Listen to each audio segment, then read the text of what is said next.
Good morning friends. आज हम लोग क्लास 12th का फिजिक्स का एक इम्पोर्टेंट क्वेश्चन डिस्कस करने वाले हैं। और वो क्वेश्चन है समांतर प्लेट संधारित्र की धारिता ज्ञात कीजिए। देखिए कि ये अक्सर बोर्ड एग्जाम में क्वेश्चन पूछा जाता है और इम्पोर्टेंट क्वेश्चन भी है। तो हम लोग देखते हैं कि इसका डेरिवेशन कैसे करेंगे। क्वेश्चन है, देखिए समांतर प्लेट संधारित्र की धारिता आपको निकालनी है। Capacitance of parallel plate capacitor. English में बात करें तो डेरिवेशन आपको करना है capacitance of parallel plate capacitor. और हिंदी में क्वेश्चन आता है इसकी समांतर प्लेट संधारित्र की धारिता का व्यंजक ज्ञात कीजिए। देखिए फिजिक्स का कोई भी आपको क्वेश्चन का डेरिवेशन करना है तो सबसे पहले हम क्वेश्चन पे ध्यान देते हैं। क्वेश्चन क्या कह रहा है?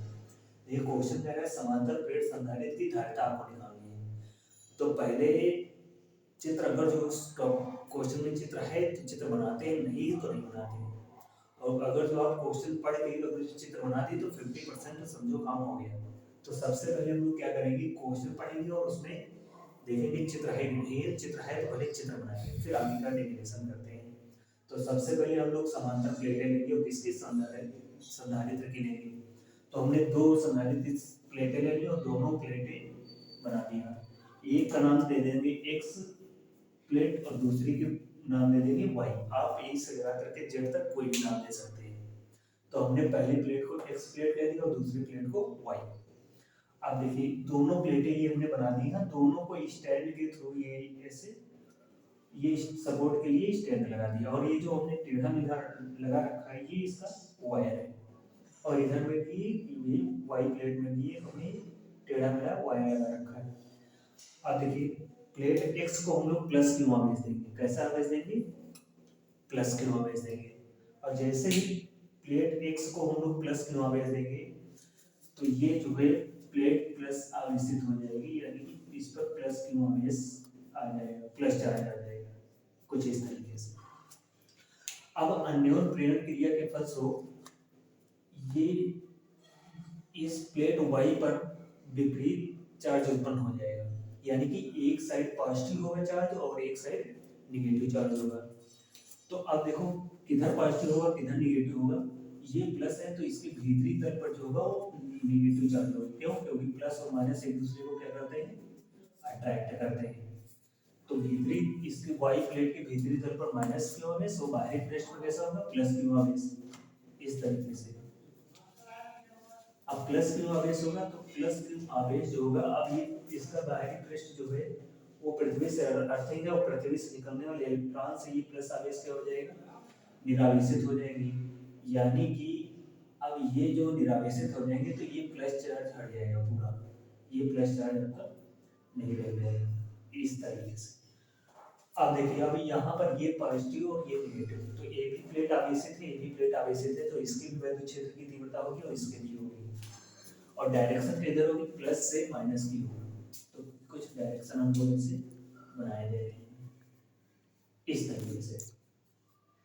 तो ये हमने क्या दिखा दी, डायरेक्शन दिखा दिया।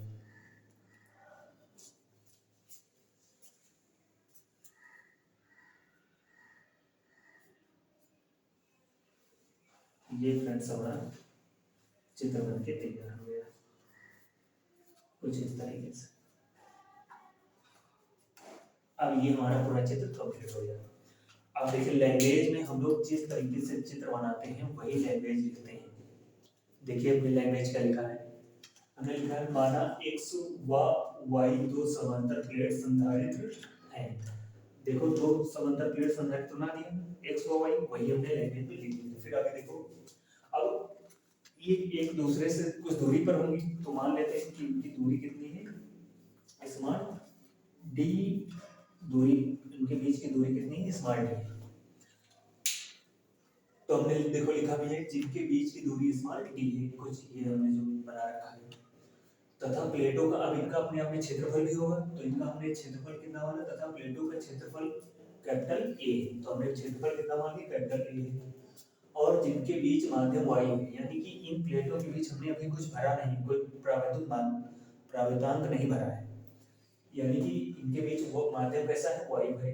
प्लेट एक्स को प्लस क्यू आवेश देने पर, देखिए हमने कहा था ना प्लेट प्लेट एक्स को प्लस क्यू आवेश दिया, वही हमने लिख दिया।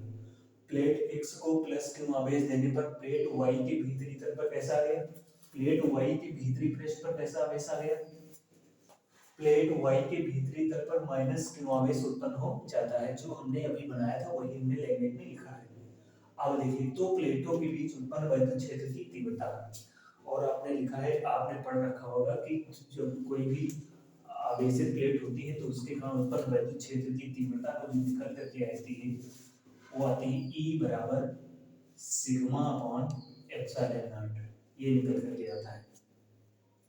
जहाँ सिग्मा क्या है, पृष्ठावेश घनत्व है, बट सिग्मा बराबर क्या होता है, क्यू अपॉन ए होता है। क्या होता है, क्यू अपॉन ए होता है। अब ये सिग्मा की वैल्यू क्यू अपॉन ए हम लोग यहाँ पुट कर देंगे इस वाले स्थान पर, तो यहाँ सिग्मा के स्थान पे कितना पुट करेंगे, क्यू अपॉन ए, तो ये हो गया सिग्मा के स्थान पे क्यू अपॉन ए हो गया, और बच हमारा कितना गया, बटे में एप्सिलॉन नॉट, तो ये हो गया एप्सिलॉन नॉट। ये हमारी वैद्युत क्षेत्र की तीव्रता हो गई E बराबर Q upon A epsilon not. इस तरीके से हम लोग यहाँ, अब आप डायरेक्ट भी ये लिख सकते हैं या इस तरीके से निकाल कर, जैसा आपका मन। अब देखिए, तो E equal to Q upon A epsilon naught हो गया। अब देखो अभी, यदि प्लेटों के बीच विभवांतर भी हो, अब ये प्लस माइनस का कॉन्सेप्ट है तो विभवांतर भी होगा, यानी जहाँ ऐसा समझिए जहाँ वैद्युत क्षेत्र है वहाँ विभवांतर भी होगा। तो ये हमने कहा कि यदि प्लेटों के बीच विभवांतर भी है और दूरी स्मॉल डी है, दूरी कितनी है, स्मॉल डी है, तो v बराबर विभवांतर, तो अब आप दूरी के कॉन्सेप्ट में एक और फार्मूला पढ़ेंगे वैद्युत क्षेत्र का, E इक्वल टू होता है v अपॉन डी। ये जब विभवांतर v हो और दूरी d हो तब वैद्युत क्षेत्र का फार्मूला होता है, वैद्युत क्षेत्र की तीव्रता का formula E equal to v upon D. यहाँ से वैल्यू किसकी निकालेंगे, v की, तो v की वैल्यू निकालेंगे तो v बराबर हो जाएगा E इंटू डी। इसको हम लोग मान लेंगे समीकरण नंबर 1 और इसको मान लिया हमने समीकरण नंबर 2। अब देखिए फ्रेंड्स, समीकरण 1 का मान समीकरण 2 में रख देंगे, तो समीकरण 1 हमारी ये है और समीकरण 2 हमारी ये है। तो समीकरण 1 का मान यानी कि इसका मान इसमें रखेंगे, तो v लिखा है, v लिख दिए, ये हमें समीकरण 2 है, इसी में मान रखेंगे, इस वाले का इसमें मान रखेंगे, तो ये v है, इक्वल टू है। अब देखो e है, e नहीं लिखेंगे यहाँ, e के स्थान पे लिखेंगे q upon a epsilon not, तो e के स्थान पे हमने q upon a epsilon not लिख दिया और ये d भी रह गया तो गुणे में इनटू d हमने लिख दिया। अब हमको निकालना है, अब आगे पूरा डेरिवेशन क्या करना है, संधारिता निकालनी है।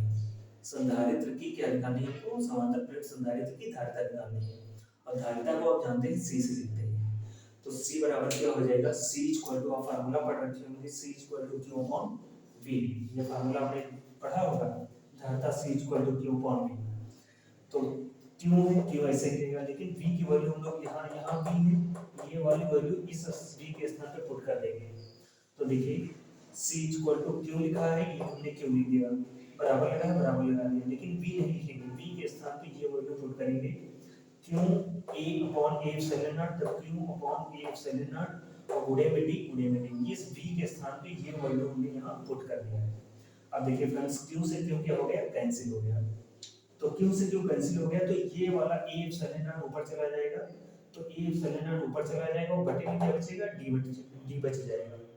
तो ये हमारी धारिता फार्मूला निकल करके आया c equal to a epsilon naught upon d, और धारिता का मात्रक आप जानते हैं क्या होता है, फैराड होता है। तो ये हमारी समांतर प्लेट संधारित्र की धारिता निकल करके आई। अब देखो, हमने कहा कि इस प्लेटों के बीच में अभी कोई हमने प्रावर्तांक कैपिटल K का कोई प्रावर्तांक नहीं भरा है। यदि प्लेटों के बीच कोई माध्यम भर दिया जाए तो देखो क्या होगी धारिता, इसके आगे ये हटा देते हैं फ्रेंड्स, ये हमने ऐसे समझाने के लिए लिख दिया था।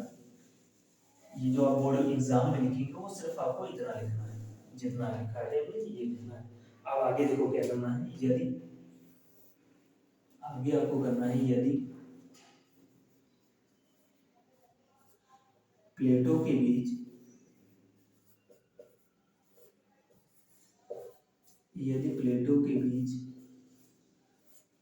प्रावैद्युतांक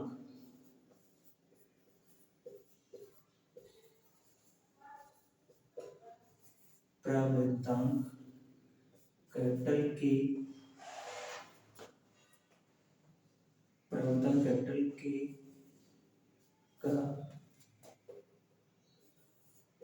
कोई माध्यम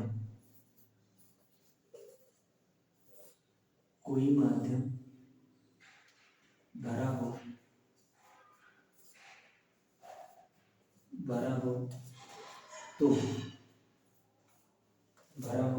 तो ये फ्रेंड्स इसमें प्लस क्यू ऑब्वियस नहीं, यहाँ पर प्लस क्यू ऑब्वियस दिया गया था, ये बोलना है।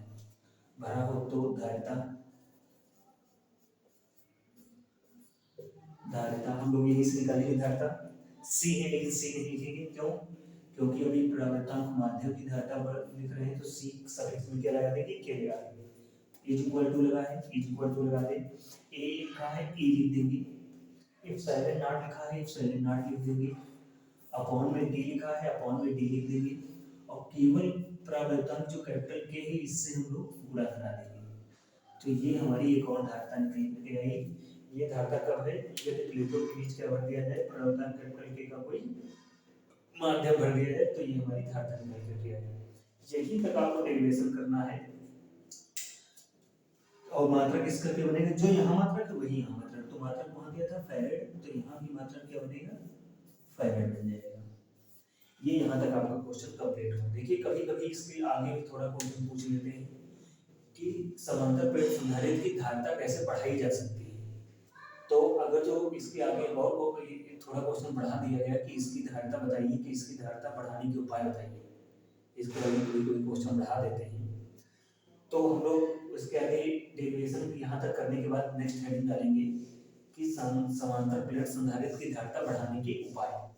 और बढ़ाने के उपाय हम लोग याद नहीं करेंगे, हम लोग यही से निकालेंगे। देखिए अगर जो ये एप्सिलॉन नॉट कांस्टेंट है, तो जो धारिता होगी वो डायरेक्टली प्रोपोर्शनल किसके हो जाएगा, यानी कि समानुपाती किसके होगा, क्षेत्रफल के, और जो प्रावधान कैपिटल के उसके, और व्युत्क्रमानुपाती यानी कि इनवर्सली प्रोपोर्शनल किसके होगा, स्मॉल डी के। यानी कि यहाँ से बढ़ाने के उपाय फर्स्ट पॉइंट ये लिखेंगे हम लोग। फर्स्ट पॉइंट आपका हो जाएगा, और कैसा फर्स्ट पॉइंट हो जाएगा, फर्स्ट पॉइंट ये हो जाएगा कि यदि प्लेटों का क्षेत्रफल बढ़ा दे तो समांतर प्लेट संधारित्र की धारिता बढ़ जाएगी। ये फर्स्ट पॉइंट हो गया। सेकंड पॉइंट क्या हो गया, ऐसा कोई प्लेटों के बीच ऐसा कोई प्रावर्तन ऐसा माध्यम भर दे जिसका प्रावर्तन क्या हो, सबसे ज्यादा हो, तब भी उसकी धारिता बढ़ सकती है। अब इसको कब करेंगे तो ये ज्यादा होगा, यानी कि प्लेटों के बीच की दूरी, इसको क्या करना पड़ेगा, कम करना पड़ेगा। यानी कि जो प्लेटें हैं संधारित्र की उनके बीच की दूरी क्या कर दें, कम कर दें, तभी धारिता उनकी बढ़ जाएगी। तो ये आपका पूरा डेरिवेशन कंप्लीट हुआ। थैंक्स।